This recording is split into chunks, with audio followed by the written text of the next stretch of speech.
कहते हैं कि देवताओं के दूत, सदैव सत्य बोलने वाले और भगवान विष्णु के परम भक्त नारद मुनि हमेशा दुनिया को धर्म और भक्ति का रास्ता दिखाते थे।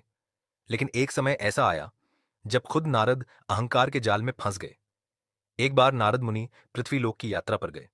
वहां एक राजा ने एक भव्य स्वयंवर का आयोजन किया हुआ था। जब नारद महल पहुंचे तो लोगों की निगाहें उन पर टिक गईं।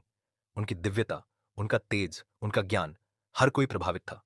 और इसी माहौल में नारद के मन में पहली बार एक छोटा सा विचार उभरा, क्यों ना मैं भी स्वयंवर में राजकुमारी का वर बनकर जाऊं।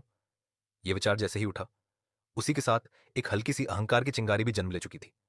नारद को विश्वास था कि उनका स्वरूप, उनका ज्ञान, उनका तेज किसी को भी मोहित कर सकता है।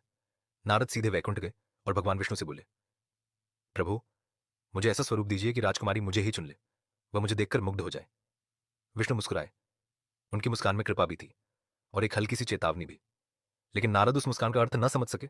भगवान ने कहा, ठीक है नारद, मैं तुम्हारी इच्छा पूरी करूंगा। नारद अत्यंत प्रसन्न होकर स्वयंवर में लौटे। लेकिन उन्हें यह नहीं पता था कि विष्णु ने उनके स्वरूप में एक महत्वपूर्ण बदलाव कर दिया है।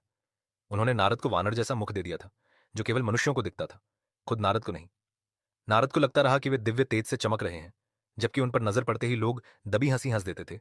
हिज राजकुमारी सोने की थाली में वरमाला लेकर खड़ी थी।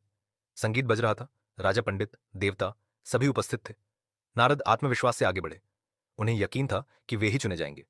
लेकिन उसी क्षण राजकुमारी की नजर विष्णु के मोहक मानव रूप पर पड़ी, जो इसी स्वयंवर में उपस्थित थे। विष्णु का वह रूप इतना आकर्षक और दिव्य था कि राजकुमारी का मन एक पल में उनसे बंध गया। और राजकुमारी ने वरमाला नारद के गले में नहीं, विष्णु के गले में डाल दी। नारद स्तब्ध रह गए। उन्हें विश्वास ही नहीं हुआ कि ऐसा कैसे हो सकता है।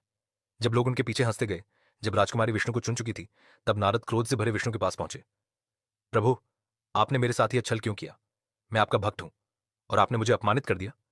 विष्णु शांत स्वर में बोले, नारद, स्वयं को देखो। तुम्हारे भीतर अहंकार आया था। तुमने प्रेम को प्रतियोगिता समझा, प्राप्ति को अधिकार समझ लिया।